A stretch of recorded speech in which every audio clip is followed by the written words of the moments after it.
당신의 향유는 어떤 향유입니까? 베다니 마리아의 향유.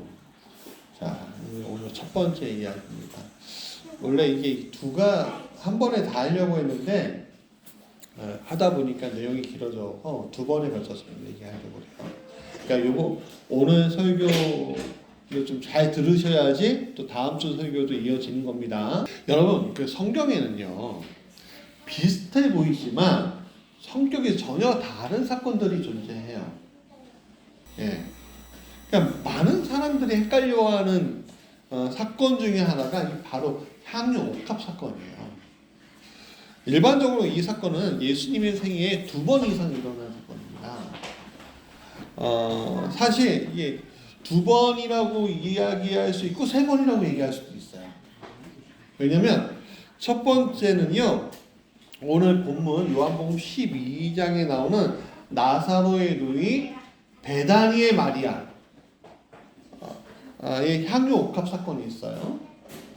또 두 번째로는요, 바리새인의 집에서 죄 많은 여인이 향유 옥합을 부은 사건이 있어요. 그리고 다른 복음서에 보면은 또 다른 베다니에 사는 시몬의 집에서 있었던 향유 옥합 사건이 있었어요. 이 3가지 사건이 있는데 보통은 2가지로 봐요. 그러니까 예수님이 예수님께 향유 옥합을 드렸던 사건은 보통 2가지로 보는데 3가지일 수도 있고 그래요. 그러니까 근데 이게 좀 헷갈려요. 왜냐하면 이 향유 옥합을 어떤 사람은 막달라 마리아가 했다라고 착각하기도 하고요. 또 어떤 사람은 그냥 마리아가 했다라고 얘기하기도 하고 헷갈려 하는데 사실은 정확하게 얘기하면 베다니의 마리아예요. 예, 좀 이따 더 얘기할게요. 근데 이 두 사건의 공통점은요, 예수님께 향유를 붓는 거예요. 향유가 뭐예요? 쉽게 말을 풀이하면 향기 나는 기름이에요. 네, 어렵지 않아요? 향기 나는 기름이에요. 네, 향수보다 기름이에요, 기름. 네, 그렇다면 이 구약에서 이 향유를 붓는 행위에 대해서 우리가 좀 먼저 배우고 가야 돼요. 첫 번째는 이 왕으로 세울 때 이 향유를 부었어요. 예, 사무엘상 10장 1절의 향유 사건은요, 사무엘이 사울에게 향유를 부었고 너 왕이야 그렇게 한 사건이고요. 16장 13절 사무엘상 16장 13절은요, 사무엘이 사울에게 실망한 다음에 하나님도 실망한 다음에 다윗을 찾아가서 다윗에게 향유를 부은 사건이에요. 그런 다음에 그가 어떻게요? 왕으로 세웠어요. 세움을 받았다는 증표가 되었습니다. 그러니까 왕으로 선택되었다는 인정의 표시예요. 자, 두 번째는 성별의 표시예요. 이게 출애굽기 30장 22절부터 29절인데요. 제사장을 세울 때도 기름을 부어요. 그러니까 제사장의 가문이 뭐예요? 바로 아론이잖아요. 이 아론과 그의 자녀들에게 기름을 부어줬어요. 그럼 뭐냐면 너희들은 이 유대인들, 이 민족들의 구별된 자야. 그러니까 목사님들도 목사가 딱 됐다는 것을 구별하는 의식이 있거든요. 뭐냐면 목사님들이 다 나오셔서 안수해 주세요. 3명 이상 나오셔서. 그러면 그때서부터 목사가로 인정을 받아요. 물론 서류상으로만 인정받는 것이 아니라 실제로 어떤 행동이 있는 거예요. 그러니까 유대인들에게는, 그러니까 구약에서는 제사장을 성별할 때 이 기름을 쓰고요. 또 그것만 기름을 쓰는 게 아니라 예배처소, 성막의 기구들 있잖아요. 이 기구들을 거룩하게 만들 때도 이 기름을 발랐어요.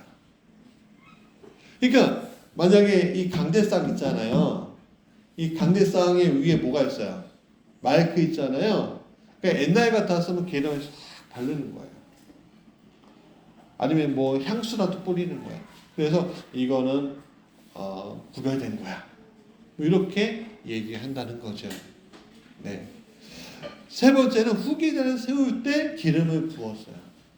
이 열왕기상 19장 16절의 이야기는 뭐냐면 엘리야가 엘리사에게 기름을 붓는 거예요. 너는 이제 나의 후계자야. 선지적 권능을 너에게 줄게 하면서 기름을 붓는 사건이에요. 예, 하나하나 또 이렇게 좀 찾아보면 더 좋을 것 같은데 시간이 없어서 여러분들 찾아보시면 좋겠어요. 하여간 그런 사건이에요. 그러니까 하나님의 특별한 은혜와 보호를 상징하는 사건이었죠.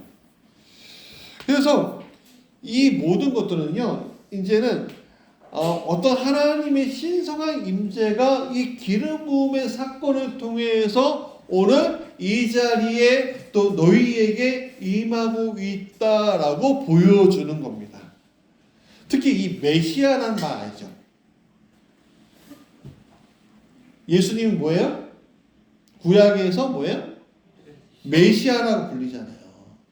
메시아가 뭐냐면 기름 부음 받은 자예요.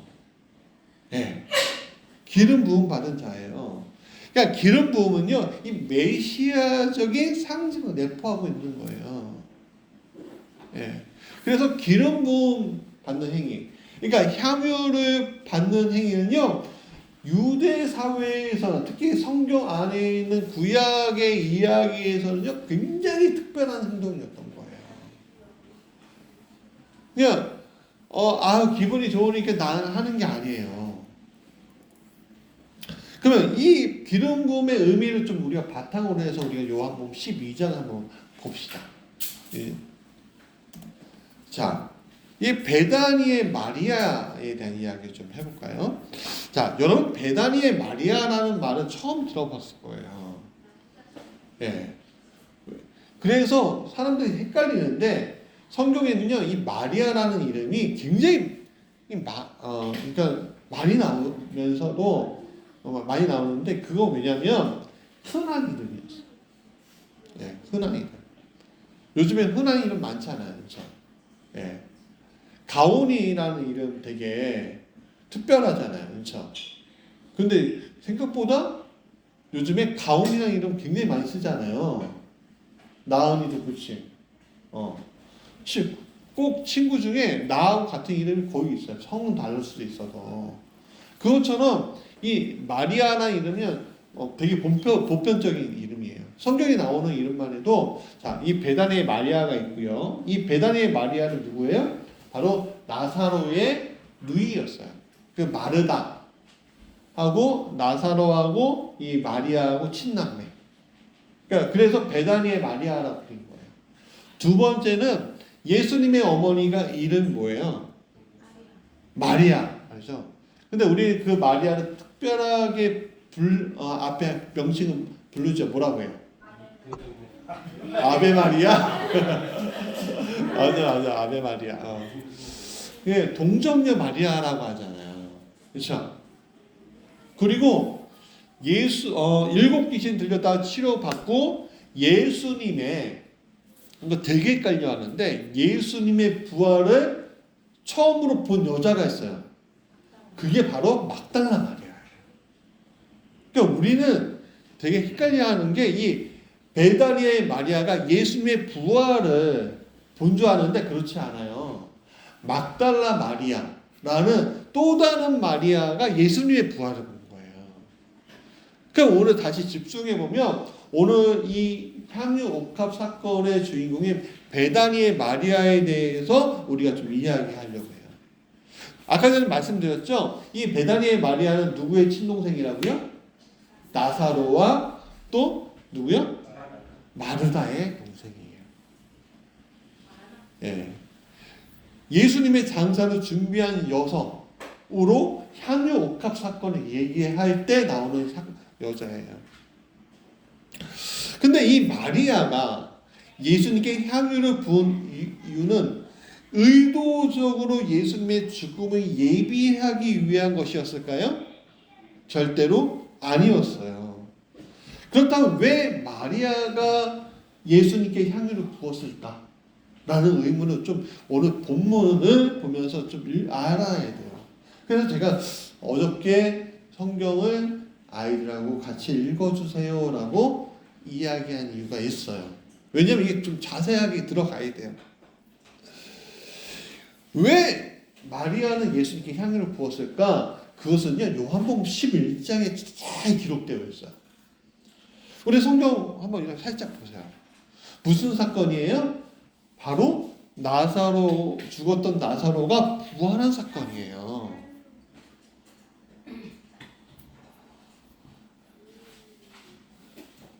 나사로가 죽었을 때 예수님을 맞이했다고 했어요. 근데 이 나사로와 마리아와 마르다는 예전부터 예수님을 알고 있었을까요? 진짜 친했을까요? 진짜 친했어요. 일설에 하면 사촌이 아니었을까라는 얘기도 해요. 그냥 친한 사이였어요. 근데 누가 죽었어요? 나사로가 죽었어요. 그리고 예수님이 나사로를 살리려고 왔는데 마르다와 마리아가 어떻게 맞이해요? 막 기쁨으로 맞이해요? 아니면 슬픔으로 맞이해요? 슬퍼하면서 맞이하잖아요. 예. 예. 그런 다음에 예수님 부활시켜 주셨어요. 누구를? 나사로를. 예. 그 나사로를 경험한 거예요. 부활한 나사로를 경험한 거예요. 근데 이 사건이 있은 다음에 바로 뭐예요? 요한복음 12장이 시작되죠.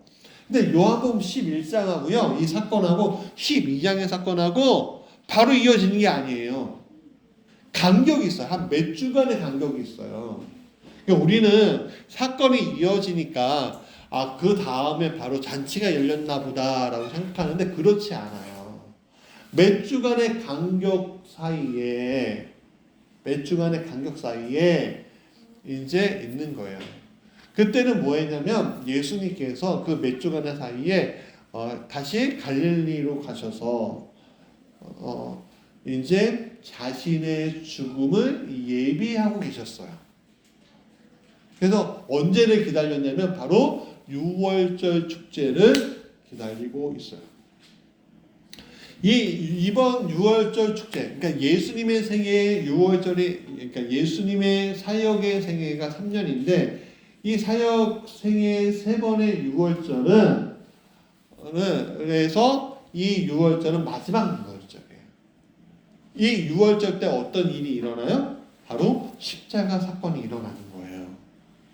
근데 성경의 1절에 보니까 어떻게 해요? 같이 읽어볼까요? 시작! 유월절 엿새 전에 예수께서 베다니에 가셨다. 그곳은 예수께서 죽은 사람들 가운데 살리신 나사로가 사는 곳이다 라고 얘기해요. 자, 그러니까 유월절이 되기 엿새 전에 어디에 가셨어요? 베다니에 가셔서 며칠을 유하신 거예요. 예, 그때 나사로는 어떻게 했습니까? 잔치를 벌였어요. 잔치를. 자, 근데 우리가 이 나사로도 헷갈려 하는데 뭐라고 헷갈려 하면 거지 나사로와 부자 이야기 때문에 이 나사로를 헷갈려요. 근데 나사로도요, 쉽게 말씀드리면 또 흔한 이름이에요. 흔한 이름. 여러분 성경에 흔한 이름들이 굉장히 많아요. 시몬이라는 이름도 흔하고 예수님이라는 이름도 흔해요. 예수라는 이름도 흔해요. 예. 여러분 이건 좀 여담이 조금 빠져나간 여담이지만 여러분 왜 흔한 이름들일까라고 생각해 본 적 있으세요? 이거는요 고유 명사이기도 하지만 어떻게 보면 보편적인 이름이니까 우리를 얘기하는 거예요. 평범한 사람들이 하나님께 쓰임 받을 때 어떤 일이 일어날 수 있는가? 그걸 성경에서 또 얘기해 주고 있거든요. 다시 돌아와서. 근데 여기 이 나사로는 거지 나사로가 아니라 그 지역의 유력자였어요. 그러니까 루지였어요. 힘기나 쓰는 사람이었어요. 돈도 있었어요. 그걸 어떻게 알 수 있냐면 자신만의 무덤이 있었어요. 두 번째는 그를 위해서 슬퍼서 우는 사람들이 많았어요. 세 번째는 나사로의 죽음의 소식, 그러니까 아프다는 소식과 죽음의 소식을 알려줄 전령을 고용할 수 있었어요. 그거 따져보면 나사로는 거지예요, 부자예요? 부자예요, 부자예요. 나중에 베다니 동생 마리아가 향유 붓는 것도 값어치가 엄청나잖아요? 부자란 말이에요. 그러니까 우리는 그냥 좀 예수님이 항상 소박한 데서 식사한 줄 아시는데 그렇지 않아요.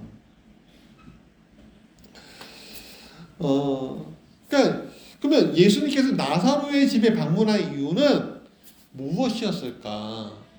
저는 이렇게 상상해봐요. 이제 마지막 죽음을 맞이하는 이 순간에 그가 사랑했던 친구들을 한번 만나고 싶어하는 마음이 아니었을까? 가는 길에. 그러니까 베다니는요 돌아가는 길이 아니에요. 예루살렘으로 가는 길에 있는 거예요. 그냥 거기에서 다른 동네에도 유하실 수도 있는데 굳이 나사로를 찾아간 거는 뭐예요? 친구를 찾아가는 거예요. 근데 거기에 또 하나 있죠. 뭐예요? 나사로가 무슨 사건이 있었어요? 부활 사건이 있었잖아요. 그러니까 부활도 예표하신 거예요. 예. 그러면서 왔는데 놀라운 일이 또 있어요. 자, 2절 같이 읽어볼까요? 시작. 거기서 예수를 위하여 잔치를 베풀었는데 마르다는 시중을 들고 있었고 나서는 식탁에서 예수와 함께 음식을 먹고 있는 사람 가운데 끼어 있었다라고 얘기해요. 그러니까 이 잔치는 좀 특별한 의미인 거죠. 친구이자 자신을 부활시킨 예수를 맞이하는 잔치 자리였고요. 또 이 단순한 식사 자리가 아니에요. 예수님을 따르는 제자들과 나사로의 이웃들과 유월절을 준비하기 위해서 그 길을 통과하는 여행객들이 있을 거 아니에요? 그 여행객들과 같이 함께하는 자리였어요. 예. 그들에게 음식을 나눠주는 거였어요. 물론 우리처럼 뭐 잔치 음식 나눠주는 게 아니라 빵 한 조각 나눠주는 거라도 그 여행들에게 얼마나 큰 도움이 되겠어요. 이때 마르다는 예수님의 시중을 들었다고 했어요. 그리고 나사로는 예수님과 함께 식탁에 식사하고 있는데, 자, 3절 한번 가보죠. 3절에 마리아는요 매우 값진 향유를 준비해 두었다라고 했어요. 그 향유는 순수한 나드 향유래요. 그러니까 나드라는 게 뭐였냐면요, 식물이에요, 식물. 이 히말라야 있잖아요. 그러니까 히말라야 기슭에서 고원에서 자라는 식물인데 이 식물의 기름인 거예요. 그러니까 인도에서부터, 이게 히말라야 북인도잖아요. 아프가니스탄 그쪽이에요. 거기서부터 그 식물의 기름을 짜서 어디까지 온 거예요? 영로를 통해서 어디까지 온 거예요? 베다니까지 온 거죠. 베다니까지, 이스라엘. 그러면 이게 값어치가 없으면 그러겠습니까? 값어치가 엄청 비싼 거예요. 예. 근데 이 순수한 나드 향유, 순수하다는 말에 중점이 이게 순나드 향유라고 했는데, 한글이라고 했는데, 이 순이란 말이 뭐냐면 순수하다. 이게 뭐예요? 진품이라는 거예요.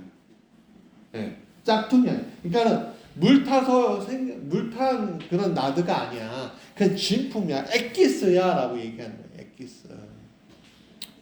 근데 이게 휘발성이 있는 거예요. 그래서 이 기름, 그러니까 보통 기름은 휘발성이 없잖아요. 근데 이 기름은요 휘발성이 있어요. 휘발성. 그래서 이제 옥합을 하는데 이 옥합이요 보통은 토기가 아니라 이 귀한 거는 석고 있잖아요. 석고로 만든 옥합이었어요. 그리고 이 기름을 붓고 얼마 정도 지나면 어떤 일이 일어나냐면 이게 굳어요. 굳으면 어떻게 돼요? 흐르지 않잖아요. 흐르지 않기 위해서 어떻게 하냐면 밀봉을 해야 거예요. 그리고 밀봉을 한 다음에 가지고 있는 건데, 보통 그 당시 사람들은요, 금을 모으듯 이 기름을 모았어요. 그래서 이 한 근이라고 했는데, 이게 정확하게 320g 정도 돼요. 약. 320g 정도 되는 향유인데, 이게 얼마냐면은 좀 이따가 가론유다가 이렇게 얘기하죠. 이 300데나리온의 가치가 있다고. 300데나리온. 이 300데나리온은요, 일용직 노동자가 하루에 받는 임금이에요. 물론 그때 일용직 노동자는 더 가치가 낮았겠지만, 그냥 우리로 따지면 이 300데나리온은 가치라면 이 한 병이 얼마짜리냐면 3천에서 4천 정도, 4천만 원 정도의 가치가 있는 거예요. 그래서 이 향유를 옥합을 이렇게 하고서 이제 이게 휘발성이니까 이게 빠져나가잖아요. 그러니까 밀봉을 확 해놔요. 그러면 쓸 때는 어떻게 쓰냐면 섞으니까 이걸 깨트리는 거예요. 깨트릴 수밖에 없는 거예요. 우리처럼 우리처럼 마개가 좋아서 이렇게 하는 게 아니잖아요. 할 수 있는 게 아니잖아요. 여러분, 이게 우리가 뚜껑 이렇게 돌리는 거 있잖아요. 발명된 지 오래 안 됐어요. 그러니까 우리 성검할 때 향유옥합 깨트려라는 말이, 이 석고 아래에 있는 기름을 쓰려면 결국에는 깨트릴 수밖에 없는 거예요. 그러니까 이 값어치가 엄청 크기 때문에, 그래서 값어치가 엄청 크기 때문에 지금 이것을 누가 드리고 있어요? 베다니의 마리아가 드리려고 하고 있어요. 여러분, 한 번에 3천, 4천 쓰는 거요, 부자도요 쉽지 않아요. 옛날에는 이게 더 가치가 있었을 것 같아요. 그 마리아는 그 향유를 예수님의 발에 부어요. 붓고 나서 머리털로, 그러니까 수건으로 닦은 게 아니라 머리털로 닦아요. 참 이해가 안 되는 행동이긴 한데, 놀랍게도 다음 주에 이야기할 재 많은 여자도 머리털로 그 발을 닦아요. 근데 여러분 아셔야 될 게 뭐냐면, 머리털로 그 발을 닦는 행위는요, 여성에게 머리털은 지금도 그렇지만 그 당시에는 머리털로 발을 닦는 거나 뭘 하는 거는요, 굉장히 금기시되는 행동이었어요. 굉장히 그거 하면요, 몸도 마음 다 줬다 이렇게 생각할 정도. 근데 마리아는 이것을 예수님께 그렇게 했어요. 그러니까 예수님을 사랑하는 마음으로 자신을 낮추고 예수님을 높이기 위해 그런 행동을 한 것이겠죠. 그랬더니 어떤 일이 일어나요? 이 향유의 냄새가 어떻게요? 가득하더라 그러잖아요. 가득 퍼지더라. 가득하다는 건 뭐냐면 그 공간을 가득 찼다는 걸 얘기해요. 이게 오늘 우리에게 보여주는 시사점이 있는 거예요. 여러분, 우리의 신앙과 헌신을 어떻게 해야 하는지 잘 보여주잖아요. 예수님께 감사와 사랑을 표현하기 위해서 마리아는요, 그가 가질 수 있는, 할 수 있는 최선을 드렸어요. 그리고 하나님께 헌신할 수 있는, 내가 가지고 있는 세상적인 가치와를 주님께 그냥 드려버린 거예요. 이건 우리에게 굉장히 도전이 되는 거예요. 왜냐하면 우리는요, 하나님께 드린다고, 우리가 드립니다, 헌신한다라고 이야기할 때 어떤 헌신과 이야기를 하냐면은 남는 헌신과 그러니까 남는 헌신. 그러니까 내가 내 삶을 통해서 가지고 있는 이거는 좀 이렇게 따로 놓고 나머지 것을 드리는 게 헌신이라고 생각하는데, 마리아의 행동은 그게 아니라 내가 할 수 있는 최선의 것을 드리는 거예요. 이게 헌신의 의미인 거예요. 예. 남는 시간, 남는 돈, 남는 뭐를 가지고 하는 것이 헌신이 아니라 내가 하나님을 사랑하고 하나님께 드리고 싶다라고 말할 때 드릴 수 있는 헌신이라는 것은 그거예요.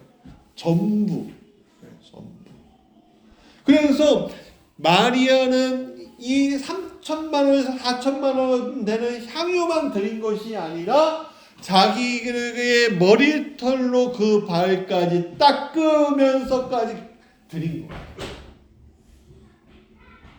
오늘 우리가 하나님께 어떻게 헌신해야 되는지 보여주고 있는 거지요. 우리가 왜 하나님 앞에서 불평하고 때로는 우리의 교회 생활에 신앙생활에서 낭망하고 왜 우리가 왜 난 예수님을 안 만나고 있는 것 같아 이렇게 생각하고 그럴 때가 우리에게 좀 와요. 근데 그거의 가장 큰 문제가 뭔지 아세요? 교회의 어떤 환경도 아니고요, 목사님의 문제도 아니고요, 단지 우리가 가지고 있는 헌신의 크기의 문제인 거예요. 내가 하나님을 절대적으로 사랑합니다라는 그 모습이 내게 없는 거예요. 여러분, 큰 교회 성도들 다닌다고 했고 여러분 낭망하지 않는 게 아니에요. 제가 1000명이나 되는 사람들 섬겼지만 거기에 반은요 교회를 아예 안 나왔고요. 그 중에 또 반은요 그냥 타성적으로 나오고요. 그 중에 또 반은요 욕하면서 나와요. 근데 그 나머지 사람은요 정말 사랑해서 나와요.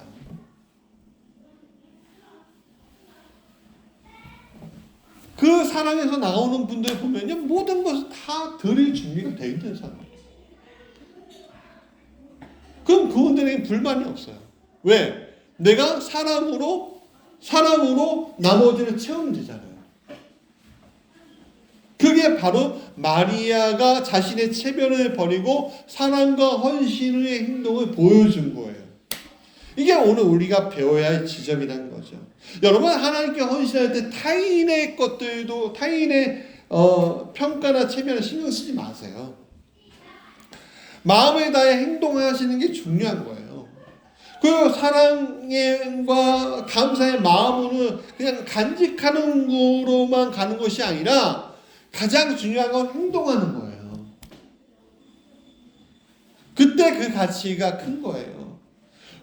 제가 감리교회라고 얘기하지만 감리교회가 정말 좋은 특징이 뭐냐면 여러분 감리교회 정말 잘 오신 이유가 뭐냐면 감리교회는 말로만 하는 것이 아니라 직접 손으로 행동하는 교회예요.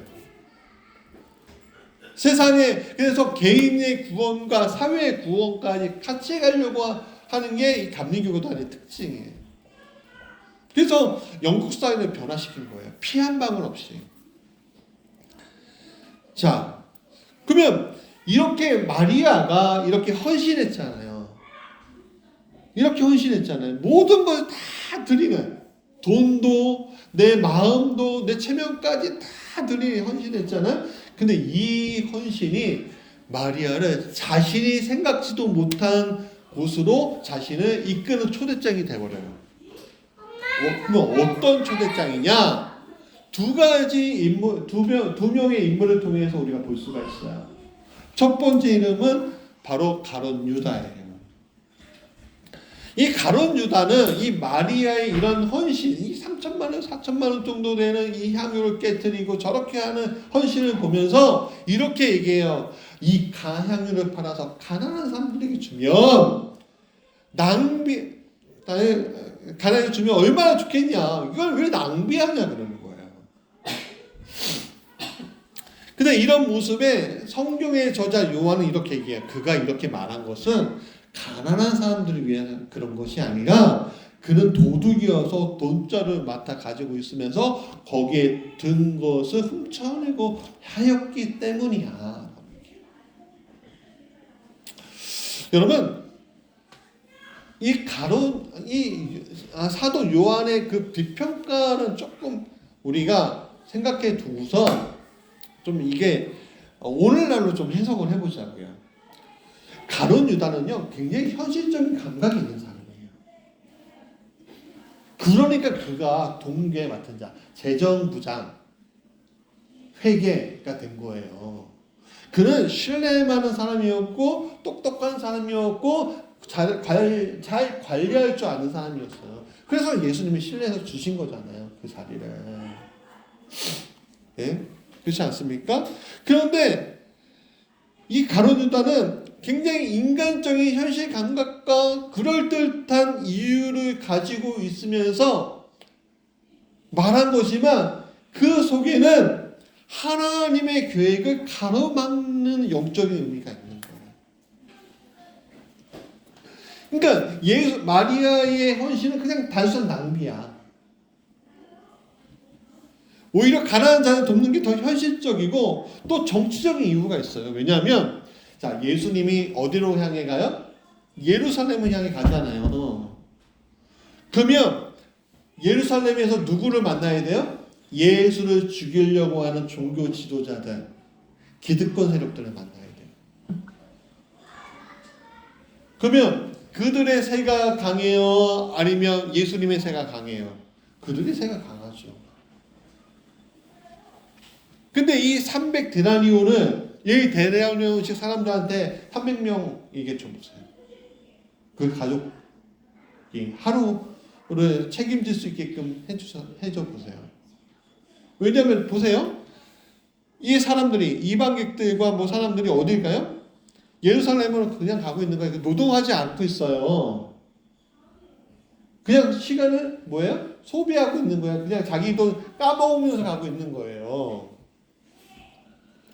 그러니까 이들에게 돈을 나눠줘 보세요. 그러면 뭐가 생겨요? 우군이 생기죠. 다른 사람이 생기는 거예요. 그리고 300명 플러스 알파가 세가 돼서 수천 명의 세가 되고 예수님과 함께 예루살렘에서 행진해 보세요. 예수님이 십자가에 달려 돌아가실 수 있어요? 못 돌아가시죠. 어떻게 손대겠어요?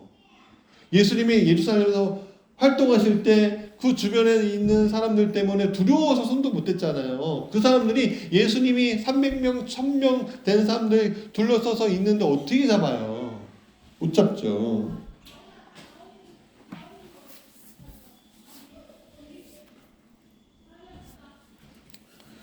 그러니까 이 현실적인 계산 앞에 이 유다가 있는 거예요. 얼마나 똑똑해요. 여러분 기업을 하실 때 이런 사람이 있어야 돼요. 현실적인 감각이 있는 사람. 그러나 이 계획이, 이 현실적인 감각이 오히려 하나님 나라 안에서는 오히려 방해가 되는 경우들이 많아요. 우리가 내가 뛰어나다고 생각하고서 이렇게 해야 합니다. 막 주장하는데 이게 오히려 하나님 나라에서는 부당하다고 이야기될 수가 있는 거예요. 왜? 명분은 충분하지만 자 여기서 사도 요한 저자 요한의 평가 중요하죠. 그가 뭐예요? 도둑이래요. 요한복음 10장 10절에 이렇게 얘기해요. 도둑이 오는 것은 뭐 한다고요? 도둑질하고 죽이고 멸망시키는 것이다. 그러니까 유다의 말에 숨겨진 악한 동기가 무엇인지 보았던 거예요. 그러니까 실제로 가난한 사람들을 염려한 것이 아니라 그의 탐욕이나 그의 정치적인 계산이나 인간적인 실리, 인간적인 것들에 대해서 보는 거예요. 그래서 이것들이 하나님 나라를 이미 방해하고 있는 계획이라는 거예요. 그러니까 신학자들이 뭐라고 하냐? 이미 유다의 마음 가운데 누가 들어가 있다? 마귀가 들어가 있어서 하나님의 계획을 방해하려고 말하는 것이다라는 거예요. 예수님은 하나님의 구원 계획을 위해서 갈렸는데 마귀는 어떻게 해요? 그 구원 계획이 마음에 들어요, 안 들어요? 안 되니까 여기에서부터 걸리적거리게 만드는 거예요. 여러분 요한복음 12장에 나오는 가룟 유다의 행동은 오늘날 영적 전쟁이 어떻게 진행되는지 알게 돼요. 세상은 기독교인들에게 비합리적이라고 얘기하고요. 너희들이 행동하는 것들이 지금 이렇게 하면 안 되지 않냐? 가난한 사람도 도우라고 얘기하고요. 그렇게 얘기해요. 물론 우리 가난한 사람도 도와야 돼요. 예수님이 돕자고 얘기했잖아요. 8절에 보면. 그러나 하나님 나라의 일들과 같이 병행할 줄 알아야 돼요. 우리는 어떻게 보면 굉장히 우리나라 사람들이 종특인 거 아세요? 우리나라 사람들이 효율성을 되게 중요하게 해요. 굉장히 효율적으로 일하기 원하거든요. 그러니까 그 효율성과 현실적인 판단에는 영적인 의미가 아무것도 들어갈 수가 없는 거예요. 눈앞에만 보이는 거예요. 이 현상들이. 그리고 그럴듯한 명분과 그럴듯한 의로움이라는 가면을 가지고 하나님의 구원 계획을 가로막는 것들이 오늘 우리의 판단일 수 있게 되는 거예요. 그게 뭐예요? 도둑인 거예요. 때는 우리가 하나님 나라 위한다고 하면서 도둑이 되는 경우들이 있어요. 저도 그래요. 예. 그래서 우리가 늘 깨어 있으라 잠들지 말아라 그 말씀이 우리에게 필요한 거예요. 내가 영적으로 낮아지고 이게 왜 안 풀리지 힘들지 왜 어렵지 라고 이야기할 때요. 내가 영적으로 늘 깨어 있는 존재였기 때문에 기도하고 있는 존재였기 때문에 힘든 건가라는 생각을 좀 해보세요. 그러지 않을걸요? 기도 자리에 없었기 때문에 그렇거든요. 그래서 좀 오늘 설교가 좀 기네요. 죄송해요. 좀 쭉 갑시다 그냥. 자, 7절과 8절 같이 읽어볼까? 시작. 예수께서 말씀하셨다. 그대로 두어라. 그는 나의 장사 날에 쓰려고 간직한 것을 쓴 것이다. 가난한 사람들은 언제나 너희와 함께 있지만 나는 언제나 너희와 함께 있는 것이 아니다. 라고 얘기하고 있어요. 자, 예수님은 마리아의 행동을 자신의 장례를 치르기 위한 하나님의 준비하시는 보고 있잖아요. 그러니까 마리아의 의도는 사실은 기쁨과 환대, 감사와 헌신에 있지만 예수님은 그 헌신에 대해서 그냥 그 형태로만 받아들인 것이 아니라 더 높은 차원으로 그것을 올리신 거예요. 승화시킨 거예요. 네. 여러분, 이게 오늘 우리에게 어떻게 적용되는 거냐면 여러분 오늘 우리가 하나님 앞에서 내가 하나님이 이런 마음을 주셨어 하고서 내가 하나님 앞에 헌신하잖아요. 그 감사하잖아요. 근데 그게 거기로만 끝나는 게 아니에요. 더 내가 알지 못하는 일들로 하나님이 초대를 해버리시는 거예요. 마리아는요 자기가 그냥 너무 감사해서 너무 기뻐서 예수님께 그런 헌신과 기쁨과 환대를 했는데 우리가 그렇게 행동했는데 그게 거기에서 끝나는 일회성이 끝나는 것이 아니라 더 이어지는 거예요. 그러면 어떻게 되냐면 이어지면 그 초대장을 받고 거기서 또 헌신하면 또 다른 초대장을 받는 거예요. 그렇게 하나님의 문을 비밀의 문을 열어가는 거예요. 그래서 성경에 뭐라고 해서 예수님은 뭐라고 해요? 예수님 말씀이 비밀에 묻혀있지만 열린 비밀이라고 얘기하잖아요. 하나님께서 예비하신 은혜의 비밀을 여는 열쇠들이 여러분들의 헌신 가운데 있는 거예요. 다른 게 아니에요. 믿음을 가지고 여러분 믿는 것은 헌신하는 거예요. 말로만의 믿음은 필요하지 않아요. 그게 가룟유다의 믿음인 거예요. 믿음은 헌신을 가지게 되고 헌신은 하나님 나라의 비밀의 열쇠를 비밀의 자물쇠를 열게 되는 열쇠가 되어버리는 거예요.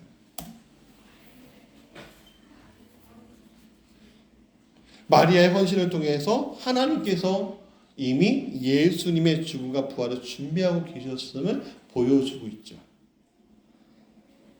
여러분, 우리의 작은 헌신도 있고 큰 헌신도 있지만 그냥 헌신이 하나님 나라의 구원의 비밀을 열어가는 열쇠라는 사실을 잊지 마십시오. 신비롭고 놀라운 계획 잊지 마십시오. 자, 말씀의 결론이에요. 여러분, 베다니의 마리아가 예수님께 드린 향유 옥합 사건은요, 단순히 물질적인 선물이 아니라 그녀가 가지고 있는 사랑과 헌신을 담고 있는 고귀한 상징이었습니다. 마리아는 예수님을 위한 마음을 온전히 드렸고 이 헌신이 구원의 역사의 한 부분에 사용되었다는 사실 잊지 마십시오. 그의 향유는 예수님의 장례를 준비하는 중요한 의미를 내포하게 되었습니다.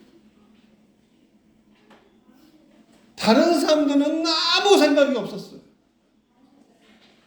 어쩌면 드린 마리아조차도 생각이 없었어요. 그러나 하나님의 나라에서는 그게 가장 귀한 쓸모 있는 일이 되어버린 거예요. 제가 오늘 여러분 주보에, 오늘 교회 주보에 칼럼같이 했는데 지난주에 교회에 헌금이 좀 들어왔다고 얘기했잖아요. 그래서 월세를 낼 수 있게끔 되었다 이렇게 말씀드렸잖아요. 근데 이분이 왜 그렇게 했냐면 자기 구역 모임에서 어떻게 하면 목회자를 도울 것인가 질문에서부터 시작됐는데 저한테 연락이 온 거예요. 그런 다음에 그렇게 헌신해 줬잖아요. 아, 월세가 좀 필요해. 그랬더니 얼마나 고민이 됐겠어요.